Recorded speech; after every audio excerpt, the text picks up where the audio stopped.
আপনি smart card পাবেন কিনা, আপনার উপজেলায় স্মার্ট কার্ড দেওয়া হচ্ছে কিনা সেটা জানতে পারবেন আজকের এই ভিডিওতে।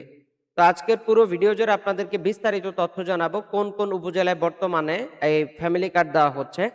আপনারা যারা এই ফ্যামিলি কার্ডের জন্য আবেদন করতে চান, আপনাদের কত টাকা খরচ হবে অনেকে জিজ্ঞেস করেছেন। প্রধানমন্ত্রী জনাব তারেক রহমান ঘোষণা করেছেন এই ফ্যামিলি কার্ডগুলো গ্রহণ করার জন্য কাউকে টাকা প্রদান করতে হবে না, অথবা এখানে কোনো খরচ আপনাদের নেই।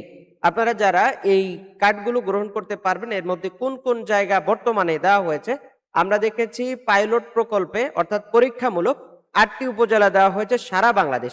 এই ৮টি উপজেলায় সফলভাবে কার্যক্রম পরিচালনা করতে পারলে আশা করা যায় বাকি প্রত্যেকটা উপজেলায় পাবেন। এবং আপনার উপজেলা, আপনি যারা আমাদের ভিডিওগুলো দেখছেন, আপনার উপজেলায় কবে দেওয়া হবে এবং কিভাবে দেওয়া হবে সেটা জানার জন্য অবশ্যই আমাদের ভিডিওটি শেয়ার করে রাখবেন, অথবা ফলো দিয়ে আমাদের সঙ্গে কন্টিনিউ করতে হবে। আর যারা ইউটিউবে দেখছেন অবশ্যই সাবস্ক্রাইব করে রাখতে হবে।